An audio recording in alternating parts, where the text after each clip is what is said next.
चलिए आज हम आपको बताएंगे प्रेडिकल करके न्यूटन के प्रथम गति नियम के उदाहरण, या कह सकते हो जड़त्व के उदाहरण।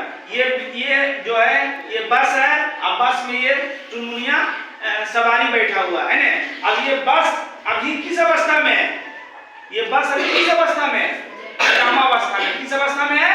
विरामावस्था में। इस पर बैठा सवार भी किस अवस्था में है? विरामावस्था में। ये भी रुका हुआ है और ये भी रुका हुआ है। तो जड़त्व का नियम क्या कहता है, या न्यूटन का प्रथम गति नियम क्या कहता है कि कोई वस्तु अगर जिस अवस्था में है उसी अवस्था में रहना चाहता है जब तक उस पर कोई बाहरी बल हम ना लगाएंगे। तो अभी ये बस भी खड़ी है और इस पर सवार व्यक्ति भी खड़ी है। अभी बस चलती है और रुकने के बाद क्या होता है घटना वो देखिएगा। चलिए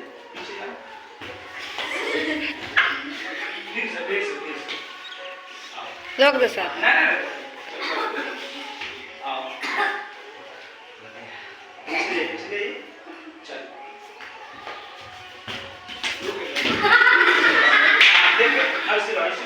अभी देखिए आप कि ये विरामावस्था में था, अब इस पर सवार व्यक्ति भी विरामावस्था में था। अब बस चलने लगी तो बस कौन अवस्था में आ गई?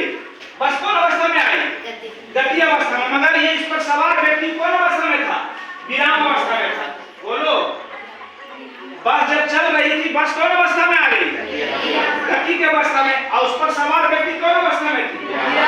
तो सवार व्यक्ति विरामे में रहना चाह रही थी, है ना? सॉरी, जब विराम में दोनों जब रुका हुआ था दोनों विराम में था, और जब ई गति में आया तो ई जब गति में आया तो सवार भी उस पर बैठे सवार भी व्यक्ति कौन सी में आ गया?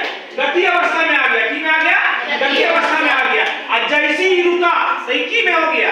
विराम में हो गया। और वो तो गति में है, तो गति में ही रहना चाह रहा था। क्या था?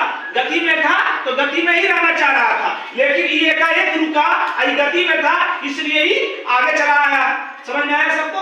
क्या बोले कि जब ये गाड़ी पर बैठा हुआ था, ये गाड़ी रुका हुआ था, आप सवारी जो बैठा हुआ था दोनों कौन सी में था? विराम अवस्था में था। और जैसी गति में हुआ ये भी की हो गया? गति में हो गया। क्या हुआ? गति में हुआ। मगर बस एक विराम में हुआ, आई तो गति में था, तो गति में है तो गति में रहना चाहेगा ने।